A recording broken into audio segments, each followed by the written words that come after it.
Shalom. First and foremost, I want to give all praise, honor, and glory to Yahweh, Bahashem, Yahushua, Bahashem, Kakadash, and double honors to the elders and apostles, great millstone who rule well. Peace, love, and salutations to the hopeful elect. This is your brother Davidah from the Man of Valor Camp here in Greenville, South Carolina, coming back with another video on sincerity and the truth, and Lord willing, it can be edifying. Alright, and didn't have a topic necessarily to go into, but my spirit, as I tried to lay down, let me turn this down a little bit.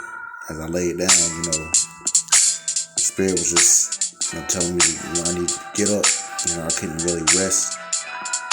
Alright, didn't really know what to go into, and finally the Lord gave me something. Alright, and this, the phrase or the precept that came to my head was here in verse 5. Going into being a little chastised, being greatly rewarded. Alright, which I'm gonna get all of it, but definitely, as we come out of the Day of Atonement, and to Wadi Yahweh for allowing us to keep it, right, to the best that we could, right, to hold that 24-hour dry fast, right, to afflict our souls, and to pray, right, link up with the oxygen. These are the moments that make it all worth it. Right, Lord willing, it was a pleasing sacrifice unto the Lord. All right, Lord willing, He has mercy upon us. All right, continues to keep us. All right, in these trying times, man. All right, because it's really about to get out of hand, so to speak, and not in the way that you would think. Right, because nothing is out of hand when it comes to Yahweh Shah. But when you look out into the world, best believe these people are going to see this situation as if, it gets out of hand. Right? Everybody's life is about to change, man. Alright? But we have a reward that's coming.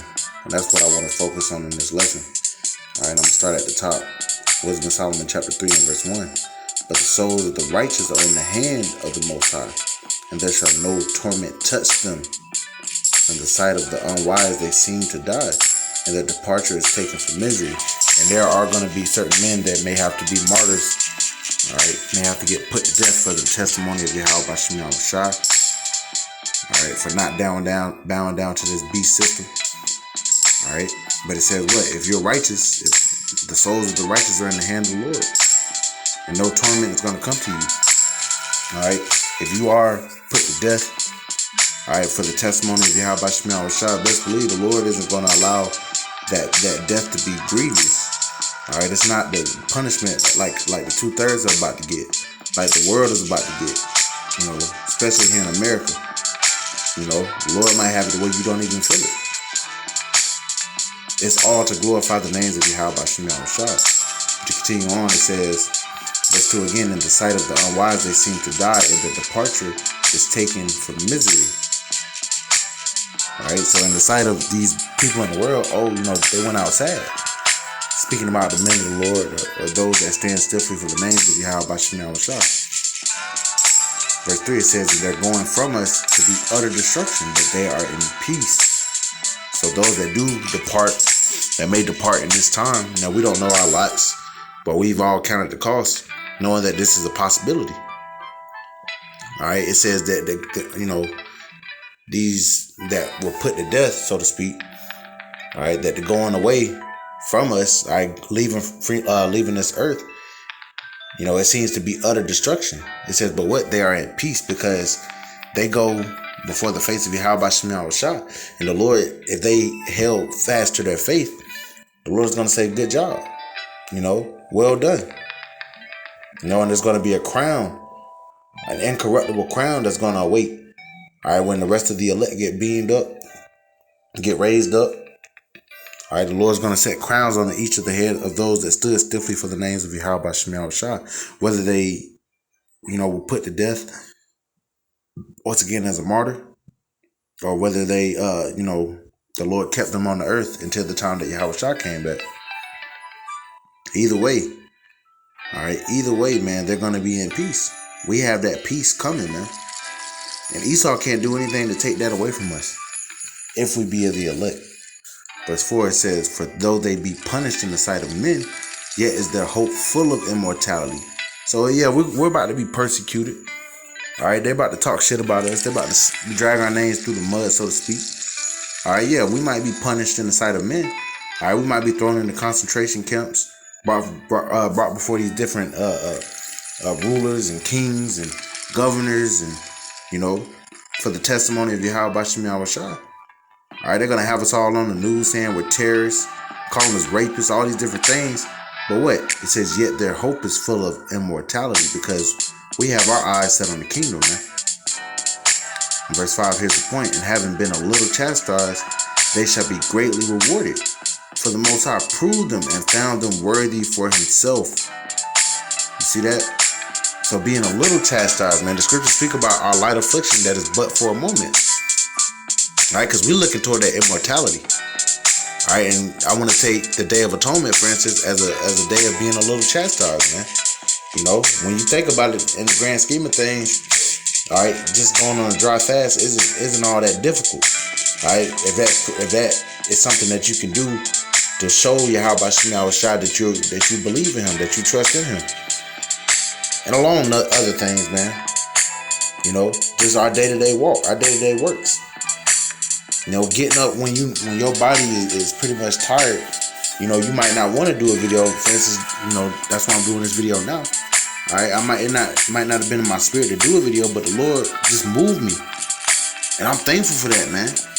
Because doing the work isn't grievous, but your flesh is always fighting your spirit, man. All right, and when the spirit of the Lord is on you, that's why it's a beautiful thing. When the spirit of the Lord has you on fire, it ain't nothing that your flesh can do, man. You're going to get up and you're going to do that video. And I'm thankful for that, man. That's beautiful. All right, and Lord willing, the Lord keeps that spirit on all of us. Verse 4 again. All right, so verse 5 again. And having been a little chastised, they shall be greatly rewarded. All right? That's why you read in Romans 8, I reckon that the sufferings of this present time are not worthy to be compared to the glory which shall be revealed in us. All right, when Yahweh Shai is risen up, when he brings up us, Lord willing, to be of that fold. Greatly rewarded, man. We don't know what we about to receive, man. All right, this little bullshit life we got to deal with, while we do the work, man. All right, it's a light affliction. It's a little chastisement. It might seem grievous at certain times, but in the span of immortality, in the span of us being kings and gods on the earth, it's nothing, man. We take it to the chin.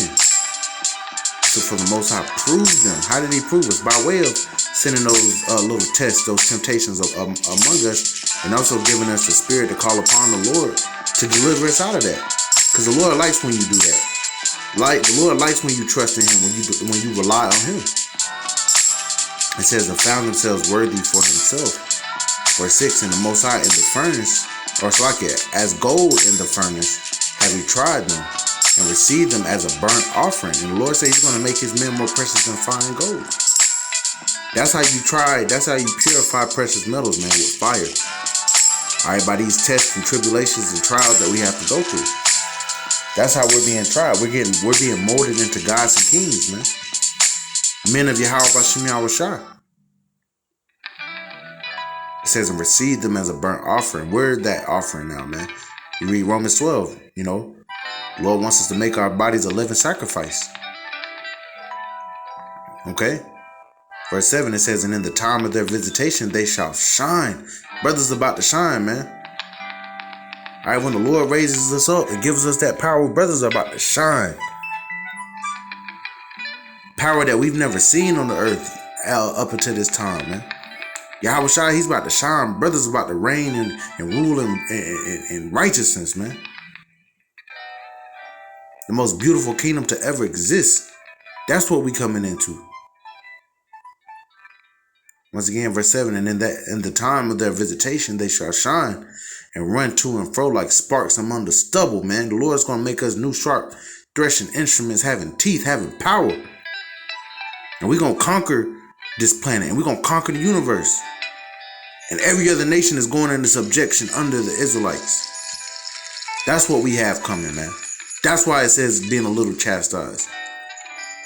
Because we about to get everything through the Spirit, man. This was our test. This is what we had to go through, man. And Lord willing, we endure to the end so we can receive that. Verse 8, they shall judge the nations and have dominion over the people, and their Lord shall reign forever. Yahweh Shah is about to reign forever, man. They that put their trust in him shall understand the truth, and such as be faithful in love shall abide with him. For grace and mercy is to his saints, and he have care for his elect. The Lord cares about his elect, man. That's why the Lord is speeding up these days. He's about to get us up out of here. Verse 10, but the ungodly shall be punished according to their own imaginations, which have neglected the righteous and forsaken the Lord. For whoso despises wisdom and nurture, he is miserable, and their hope is in vain. Their labor is unfruitful, and their works unprofitable. Their wives are foolish, and their children wicked. I'm going to go ahead and read the rest of the chapter. Their offspring is cursed, wherefore blessed is the barren that is undefiled, which have not known the sinful bed. She shall have fruit in the visitation of souls, and blessed is the eunuch, which with his hands have wrought no iniquity, nor imagined wicked things against the Most High. For unto him shall be given the special gift of faith, and an inheritance in the temple of the Lord more acceptable to his mind. For glorious is the fruit of good labors, and the root of wisdom shall never fall away. As for the children of adulterers, they shall not come to their perfection, and the seed of an unrighteous bed shall be rooted out. For though they live long, yet shall they be nothing regarded, and their last age shall be without honor. Or if they die quickly, they have no hope, neither comfort in the day of trial. For horrible is the end of the righteous generation. Horrible is the end of this righteous generation. Unrighteous generation. Slack it. 2/3, man. Woe unto the 2/3. Alright, the Lord, this is a beautiful chapter. The Lord is making a distinction. Alright, between the 1/3 and the 2/3, man. The Lord is making that separation. So on one end, alright, the men of Yahweh Shemel Shai and the hopeful elect, they're going to be tried as that gold in the fire. Alright, they're going to be raised up in power. They're going to reign in rulership. They're going to reign over the nations. But the 2/3, they're going to be left here and they're going to be melted. Alright, they're going to have that shame and contempt. They're not going to come into the fullness of the truth, man. They're not going to understand this glorious gospel. And they're going to be punished, man. And we pray that we're not of that fold. Alright, so this is just a quick lesson. I want to do to the spirit and power of Yahweh Shemel Shah, Lord willing, make it edifying. I want to give all praise, honor, and glory to Yahweh, Bahashem, Yahweh Shah, Bahashem, Makakadash. That belongs to the elders and apostles of the great millstone who we will. Peace, love, and salutations to the whole family. Till next time, Shalom.